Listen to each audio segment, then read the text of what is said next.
Pitchers and catchers have reported, split squad games have already been played, and the rosters, well, they're close to finalized. I'd say we're ready for a new season of Major League Baseball.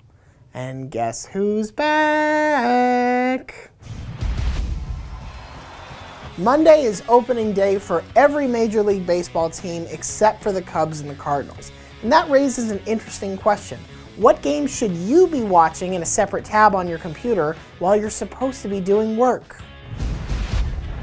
Number 1, Padres-Dodgers promises to be an exciting matchup between the two toughest teams in the NL West. On San Diego's side, they're unveiling a roster that's been entirely made over this offseason through a combination of trades and splashy signings. One of those trades was for Matt Kemp, who spent the first 9 years of his career prowling the outfield for the Dodgers. Now, he gets to face old teammate Clayton Kershaw, the reigning NL MVP. See, this is why I just avoid my exes altogether, and none of them can throw a 95-mile-per-hour fastball.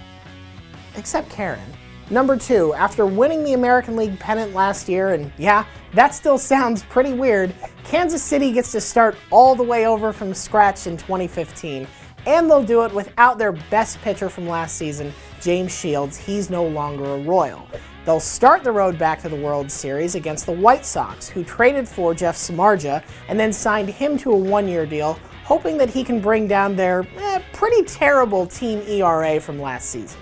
Just remember, Royals, you've been to the postseason more recently than the Red Sox. Number 3, Mike Trout facing off against King Felix. Now, yeah, there are other reasons to watch Angels versus Mariners, like to see if Nelson Cruz can keep up the power he showed in 2014, or to find out if the Angels are really going to miss Howie Kendrick's defense at second base. But when it gets down to it, this is the matchup that we're paying attention to. Why? Trout's the only player on the Angels roster who's hit more than one home run against Hernandez. Oh man, Felix is not going to like hearing that at all.